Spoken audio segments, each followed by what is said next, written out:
আজকে আমি অনেক বড় একটা বিপদে পড়েছি, মানে পড়ে গেছিলাম কিছুক্ষণ আগে। কি করব দিশা খুঁজে পাচ্ছিলাম না আমি, মানে আমার সর্বস্ব আমি হারিয়ে ফেলেছিলাম। তো সেটা হচ্ছে এই যে ব্যাগের মধ্যে আমার ফোনটা ছিল। তো আমি টোটো করে আমি ফিরছিলাম আর কি। তো ফেরার পথ আমার ব্যাগটা কোথাও পড়ে গেছে, আমি বুঝতেও পারিনি। তো ব্যাগটার মধ্যে আমার সমস্ত কিছু, আর এই ফোন ছাড়া আমি একদমই অচল, তোমরা জানো আমি কোনো রকম কোনো কিছু করতে পারবো না। এই ফোনের মধ্যে সমস্ত কিছু ছিল, টোটোর মধ্যে আমার ব্যাগটাই, ব্যাগের মধ্যে ফোন ছিল, আমার সমস্ত কিছু ছিল। আমি যখন ভাড়া দেবো তো তখন আমি আমার ব্যাগটা খুঁজে পাই না। তো ব্যাগটা না খুঁজে পাওয়ার ফলে তো এবার ব্যাগটার মধ্যে যেহেতু ফোন, আমি টোটোওয়ালার ফোন থেকে আমার ফোনে ফোন করি, যথাযথ ফোন তো 3-4 বার রিং হয়, কেউ ফোন তোলেন। আমি যে কোথায় ব্যাগটা হারিয়ে ফেললাম আমি নিজেও মাথায় আসছে না। টোটোতে উঠতে গিয়ে ওই জায়গাটা গ্যাদারিং ছিল। তো এই দাদা যেটা দেখছো, দাদা মানে বাইক ট্যাক্সি চালায়, তো ইনি হচ্ছে গিয়ে আমার ব্যাগটা আর ফোনটা সমেত আমাকে ফেরত দিয়ে দিয়েছে দাদা। তো দাদা হচ্ছে গিয়ে বাইক ট্যাক্সি চালায়, আর আমাকে বললো দাদা যে তুমি হচ্ছে গিয়ে আমাকে রিস্টাতে ওয়েট করতে বললো। তো দাদার বাড়ি এখানেই। দাদা বললো যে আমি এক্ষুনি অর্ডার আমার কমপ্লিট হয়ে গেছে, আমি বাড়ির দিকে ফিরছি। তো আমি 7টা থেকে আমি এখন 9:30 বাজে, তো 9:30 10:15 মানে 10:15 বাজে, আমি এখনও পর্যন্ত ওয়েট করে যাচ্ছি আমার ফোনটা কখন পাবো, কি কোথায় পড়ে রয়েছে, ভেঙে গেল না কি হলো। তো এইসব নিয়ে ভীষণই টেনশনের মধ্যে ছিলাম, কি করব কিছু দিশা খুঁজে পাচ্ছিলাম না। তো সেই মুহূর্তে 4-5 বার রিং করার পর দাদা আমার ব্যাগটা কুড়িয়ে পায়। দাদাকে অনেক থ্যাংক ইউ, অনেক ধন্যবাদ দাদা। তুমি যদি আজকে না থাকতে আমি সত্যি ফোনটাও আর ব্যাগটা তো দূরের কথা, ফোনটা মানে ফোনটার মধ্যে আমার সমস্ত কিছু, আমি হচ্ছে গিয়ে ভিডিও বানাই, তো ফোনটার মধ্যে সমস্ত কিছু বুঝতেই পারছো, আমি সমস্ত কন্ট্যাক্টস আমার হারিয়ে যেত, যারা আমাকে ফোন করে, যারা আমাদের সাথে কন্ট্যাক্ট করে, সমস্ত নাম্বার আমার হারিয়ে যেত। আমি যে কী অবস্থা হতো আমি বুঝতে পারছি না, আমি এতটা ভেঙে পড়েছি, মানে আমার মাথা যত ঘুরোচ্ছে। আর এখন ফোনটা নিয়ে অনেক টাইমে আনন্দ। ব্যাগটা ফিরিয়ে দিয়েছে দাদা, আমার যে কী উপকার করেছে সত্যি দাদা, আমি তোমার ঋণ কখনো শোধ করতে পারবো না। মানে আমার ফোনটার মধ্যে যে কী ছিল, আর আমি ফোনটা মানে আমি সত্যি আমি তোমাকে বলো, একটা মানুষ আজকালকার দিনে ফোন ছাড়া সত্যি অচল, সেটা আমরা প্রত্যেকেই জানি। তবে দাদা মানে ফোনটা আর আমার ব্যাগটা ফেরত দিয়ে দাদাকে ভীষণভাবে মানে স্যালুট জানাচ্ছি। তুমি যদি না থাকতে আমি সত্যি ফোনটা, আমার ব্যাগটাও পেতাম না, ফোনটাও পেতাম না। তো দাদা তুমি কিছু বলো। বলছিলাম এটাই কি, এর মধ্যে সবাই কিছু পেলে তাকে রিটার্ন দিয়ে দিলে ভালো হয়, কেন অনেকে চিন্তা করে কোথায় আছে না আছে সেই জিনিসটা।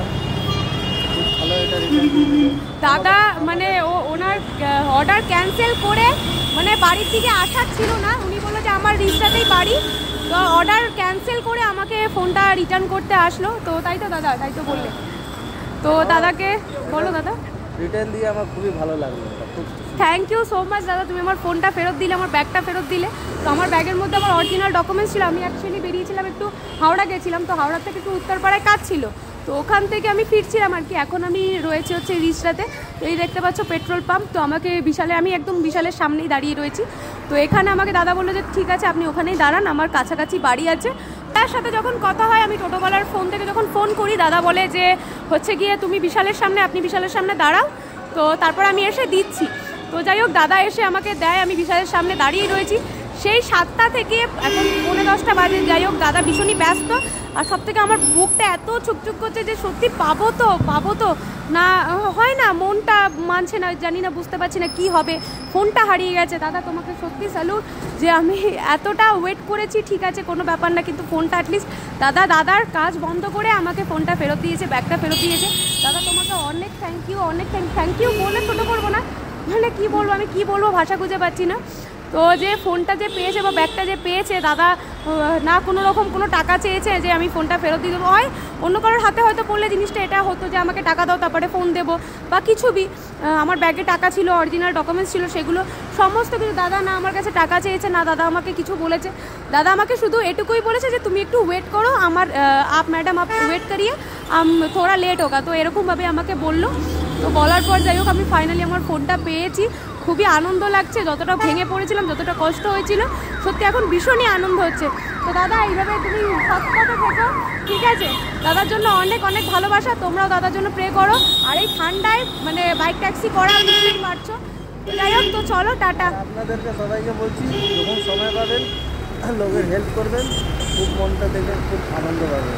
আপনাকেও বলছি আপনি যদি কোথাও সময় পাবেন তাহলে হেল্প করবেন। সত্যি কথা বলতে দাদা, আমি হচ্ছে কি একটা ক্যান্সার পেশেন্ট, আমি ভেলোরে ট্রিটমেন্ট করতে গিয়ে একজনের ফোন হারিয়ে গেছিলো। তো সেই ফোন আমি রিটার্ন করে দিয়েছিলাম। আমার হাজব্যান্ড খিদিরপুর একটা ফোন করিয়ে পেয়েছিল, সেও রিটার্ন করে দিয়েছে। আজকে সেটা করেছিলাম বলে, ভগবান দেখেছিল বলে, ওই জন্য আমি ফোনটা আজকে ফেরত পেয়েছি। তখন যদি আমি নিয়ে নিতাম তাহলে আমি হয়তো আজকে আমার ফোনটা ফেরত পেতাম না। যেমন কর্ম করব তেমন কিন্তু এই জন্মেই, এই দিনে, মানে আমার এই জন্মেই আমি ফেরত পাবো, কি তাই তো দাদা? একদম একদম। অনেক থ্যাংক ইউ দাদা, অনেক থ্যাংক ইউ। চলো টাটা দাদা।